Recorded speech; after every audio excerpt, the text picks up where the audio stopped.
Bismillahirrahmanirrahim. Assalamualaikum warahmatullahi wabarakatuh. Pada video ini kita akan membahas tentang file handling atau operasi file menggunakan Pascal.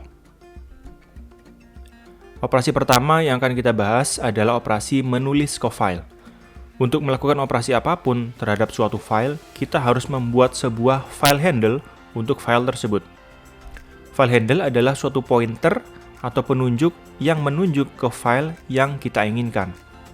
Berikut adalah contohnya, kita membuat suatu file handle yang diberi nama handle dengan tipe teks. Pada kode tersebut, variabel handle adalah file handle yang kita buat yang akan menunjuk ke suatu file yang belum kita tentukan. Setelah membuat sebuah file handle, kita menghubungkan file handle tersebut ke suatu file dengan nama yang kita inginkan. Ini dilakukan dengan fungsi assign. Berikut adalah contoh kita menghubungkan file handle ke suatu file dengan nama file1.txt. Langkah berikutnya adalah membuka file tersebut untuk melakukan penulisan menggunakan fungsi rewrite. Barulah kemudian kita dapat menulis ke file tersebut menggunakan fungsi writeLine. Fungsi ini menulis teks dalam satu baris dan dapat dipanggil beberapa kali sesuai kebutuhan kita untuk menulis teks menjadi beberapa baris. Berikut adalah contoh penggunaan fungsi ini. Setelah selesai menulis ke file, kita harus menutup file handle yang telah kita buat di awal tadi. Ini dilakukan untuk membebaskan memori yang digunakan untuk membuka file. Ini adalah kode utuh yang melakukan beberapa hal tadi untuk menulis teks ke sebuah file. Jika file yang kita tulis tadi kita buka menggunakan aplikasi Notepad, maka ini adalah file yang kita dapatkan. Terlihat bahwa teks yang kita tuliskan tadi telah ada di dalam file. Lalu, bagaimana jika file yang kita buka dan kita tulis telah ada sebelumnya dan telah berisi teks? Maka, teks sebelumnya akan di-overwrite atau di-replace sehingga teks yang telah ada sebelumnya akan hilang. Ini sesuai dengan nama fungsi yang digunakan, yaitu rewrite. Namun, jika file tersebut belum ada, maka file baru akan dibuat. Sebagai contoh, jika kita menjalankan kode program ini yang menulis teks yang lain ke file yang sama tadi, maka teks yang ada sebelumnya akan hilang dan digantikan dengan teks yang baru.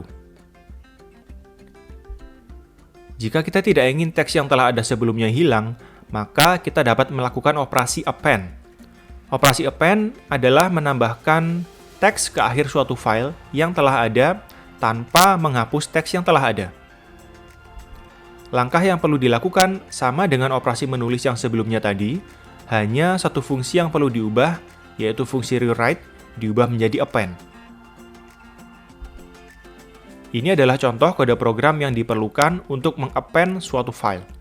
Perhatikan bahwa hanya satu baris saja yang berbeda dengan kode program yang sebelumnya, yaitu pada teks yang berwarna kuning. Ini adalah tampilan file jika dibuka menggunakan aplikasi Notepad setelah melakukan operasi append. Perhatikan bahwa teks yang baru ditambahkan pada baris baru. Operasi file berikutnya adalah membaca isi suatu file teks. Suatu file teks dibaca secara baris per baris sehingga pembacaannya dilakukan menggunakan looping, di mana setiap iterasinya membaca satu baris. Fungsi yang digunakan untuk membuka file untuk tujuan pembacaan adalah reset.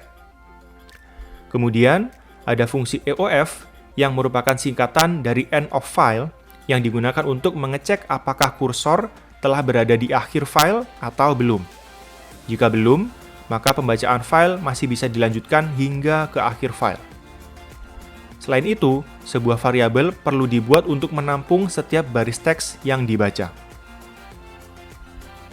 Sebagai ilustrasi, kursor untuk membaca file sama dengan kursor yang ada pada aplikasi Notepad. Pada awal pembacaan file, kursor akan berada pada posisi awal file, tidak pada posisi end of file. Setelah membaca satu baris teks, maka kursor akan bergeser ke baris berikutnya juga. Setelah membaca baris terakhir dari file teks, maka kursor akan berada pada akhir file. Tidak ada karakter lagi setelah posisi kursor ini. Maka, inilah posisi end of file, dan pada posisi ini, pembacaan isi file dapat dihentikan. Ini adalah kode program untuk membaca isi file teks seperti tadi. Pada bagian var, dideklarasikan variabel line yang bertipe string untuk menampung setiap baris teks yang dibaca dari file. Kemudian, digunakan fungsi reset untuk membuka file dengan tujuan untuk membaca isi file. Lalu, digunakan perulangan while untuk membaca setiap baris teks selama posisi handle belum berada pada posisi end of file. Maka, inilah hasil eksekusi programnya. Dan berikut adalah sebuah cheat sheet atau ringkasan langkah untuk melakukan operasi write dan append, dan juga read. Tipe data record juga dapat disimpan ke suatu file. Ini dikenal dengan typed files. Tidak seperti file teks yang mengakses data secara urut, data pada typed files diakses secara acak. Selain itu, typed files tidak disimpan dalam bentuk plain text, melainkan dalam bentuk format biner. Kita akan mencoba untuk menyimpan suatu record ke file. Langkah pertama adalah mendefinisikan tipe data record yang ingin kita simpan. Ini adalah tipe data record berupa data mahasiswa yang akan kita gunakan.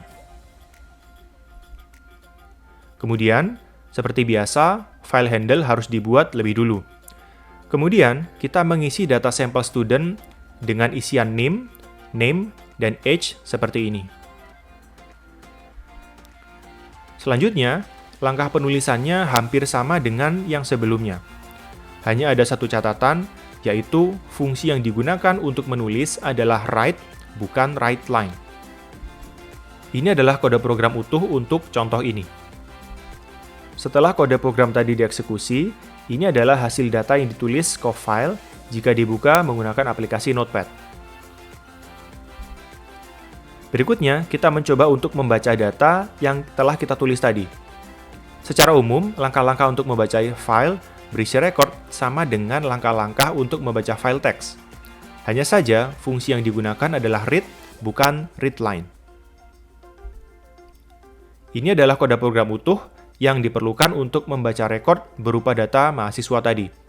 Kita menggunakan variabel s dengan tipe student untuk menampung data student yang dibaca dari file.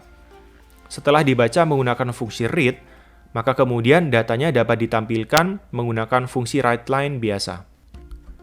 Dan ini adalah hasil eksekusi programnya yang menunjukkan bahwa data telah berhasil dibaca dari file.